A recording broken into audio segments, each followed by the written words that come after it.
fuula kee argame ilaala. Baay'een keessa waa'ee fuula kee maal dibattee sirraa babbalinaan jettanii wanta gugurraacha jechuudha baay'isee irratti ba'a fuula kee irratti ilaala. Argitanii miti?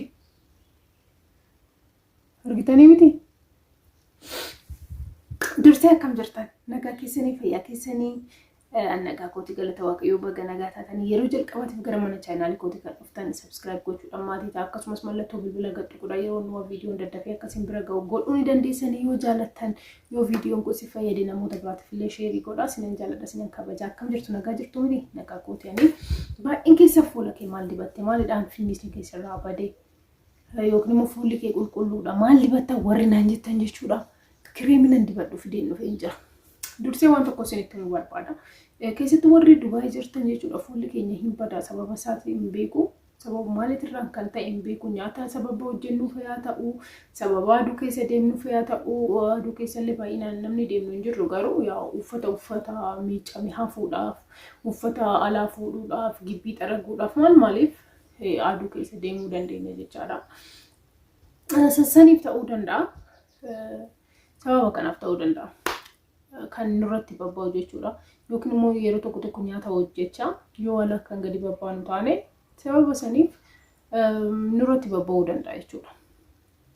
Innaa kana fakkaata akkam jirtu dursee nagaa jirtu nagaa kiyyaa galata waaqayyoo akkuma isin jedhe kireemina irra fuulatti dibadhu galgalan dibadhee ganama ofirraa dhiqaa isinitti argisiisa isinillee bitattaniitti fayyadamuu ni dandeessan inni tokkoffaa wanti nan isin jechuu barbaadu jechuudha waa'ee rifeensaa yeroo baay'ee isiniif irra deddeebi'ee wanta rifeensa kiyyatti dibadhu isinitti argisiisee hin jira hanqaaquu nan dibadhaa urgoo nan dibadhaa zayituunii nan dibadhaa maal maqaan isaa dhadhaa nan dibadhaa wanti nan hin dibanne jiru wanti nan hin yaalle jiru shunkurtii illee nan dibadhaa shunkurtiin immoo maal seetan yeroo baay'ee rifeensaaf yeroo shunkurtii juusii isaa fayyadamtan jechuudha fuulli keessan kan hin taane jechuu qabu jechuudha.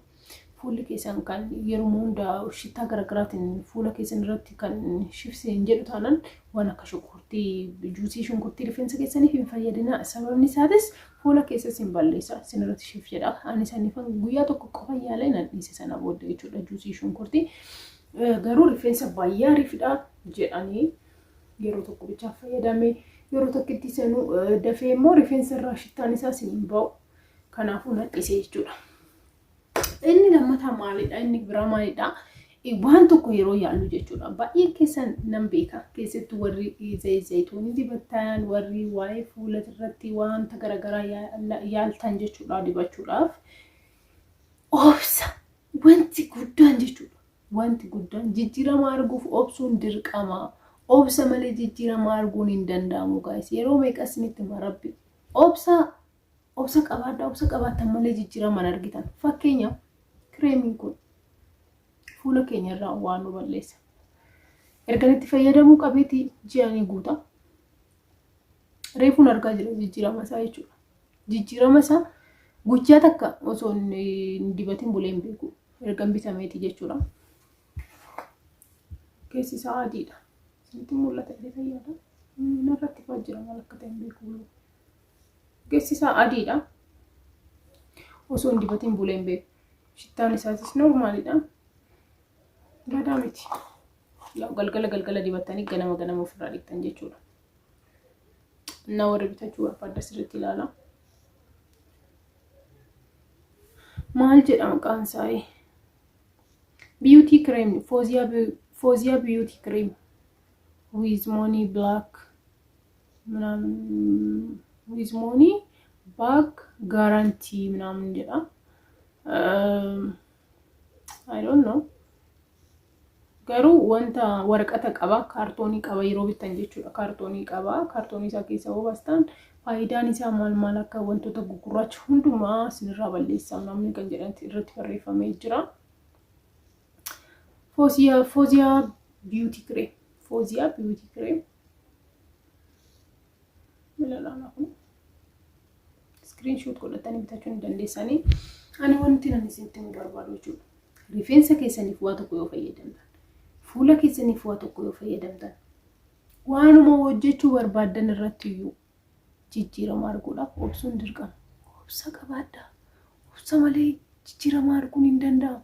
Guyyaa 2 dibattanii guyyaa 3 dibattanii narraan balleessine jettanii dhiisuu hin dandeessan. Obsa dhabuu ta'a kun. Kanaafuu wanti ani isinitti himuu barbaadu obsaan waan tokko yoo yaaluu jalqabdan yoo dibachuu jalqabdan obsaan dibadhaa irra deddeebi'aa ta'u yoo isinirraa balleessuu dide kun rakkoo mataa isaatti jedhaa dhiisaa malee guyyaa tokko qofa dibattanii ta'u jechuudha. Yoo dhiistan fakkeenyaaf rifeensa kee waggaa 4 har'aa jechuudha. Yeroon gara biyya Dubaay deemu muradheen deeme. Muradheen baay'ee naannoo kana hingaa muradheen deeme. Garuu amma akka ga'u arguu ni dandeessan isinimtuu jechuudha. Jijjiirama arguudhaaf wanta hunduma irratti obsuun dirqama isiniin jechuu barbaada guys. Inni akkasii isiniin jedha. Fuula keessa waa yoo dibattan, rifeensa keessa waa yoo dibattan obsa qabaadhaa. Irra deddeebi'aa yaala. Torbee 3 yaala, ji'a 1 yaala yoo dadhabdan isaa malee guyyaa 2 dibattanii waan narraa balleessine kiyya rakkoo biraa ta'uu danda'a jettanii yoo dhiistan kun rakkoo keessan isiniin jechuu barbaada. Inni kan biraa maalidha? Waa'ee garagaraatiif gaaffii adda addaatiif deebii keessa isiniif deebisa baay'een keessan jechuudha. Biyyatti erga galteeti maal hojjechaa jirta? Biyyatti lafti meeqa? Biyyatti konkolaataan meeqa? Biyyatti maaloo meeqa? Manni kiraa akkamiin argama warnaan jettan jechuudha. Ani kan kireeffadhe kilaasii takka.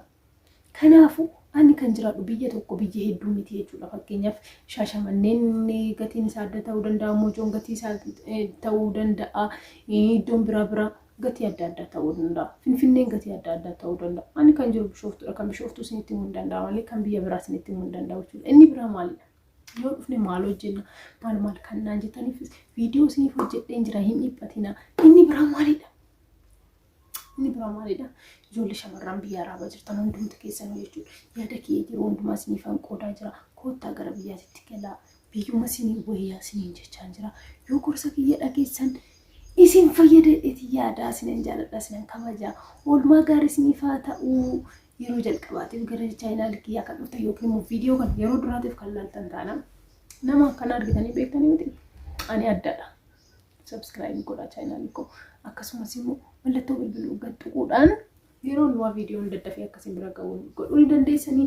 Baay'ee isiniin jaaladha isiniin kabajaa. Oolmaa gaarii hunduma keessaniif isiniif hawwa baay'ee.